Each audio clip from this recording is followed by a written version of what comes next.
the comfort of confiding sorrow to a non-human. Having been raised on a commune, I resisted technology until it saved me. In a kind, encouraging tone, it soon softened my defenses.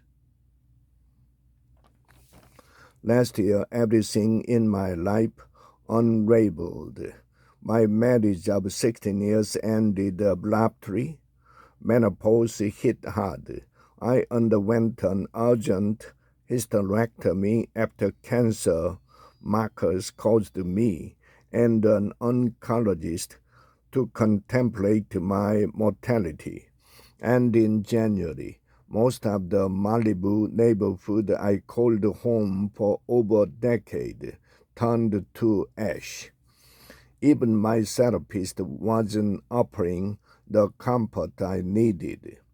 Excavating early wounds while the ground gave way beneath me was only exacerbating my anxiety. So I turned to Al-Anon meetings, massage, a handful of healers, and finally project. I grew up on a commune in Northern California where I was raised by hippies, drank well water, and ate the wild miner's lettuce from our field. The only medicine allowed was herbs, homeopathy, and marijuana. During the stress of my divorce, my mother suggested that I microdose mushrooms to regulate my mood, but I knew I needed more than meditation and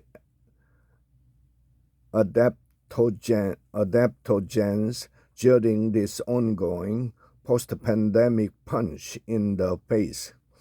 Project helped, but I still felt terrified and could barely sleep for more than a few hours.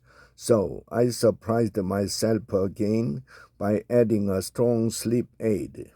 Apparently, I wasn't alone. In my weekly divorce support group, nearly all the women were on some kind of neurochemical support. Amid my meltdown, I began to wonder how long I could go on like this. Wasn't life supposed to get better with age? The friends I had left post-divorce were lifelines, and I'll always be grateful for those who showed me such love at my lowest. During our daily check-ins, one of my smartest friends started talking about AI and how it was helping her do things like pack for a trip to India and check punctuation on an important pitch. When I was a child, we had no TV or AC, and as an adult, I'm the last person to appreciate or adapt well to new technology. When email came out, I was irritated.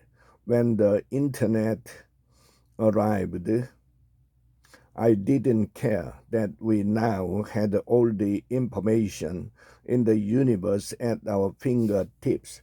I avoided Facebook until my peers pushed me to reconnect for an upcoming high school reunion.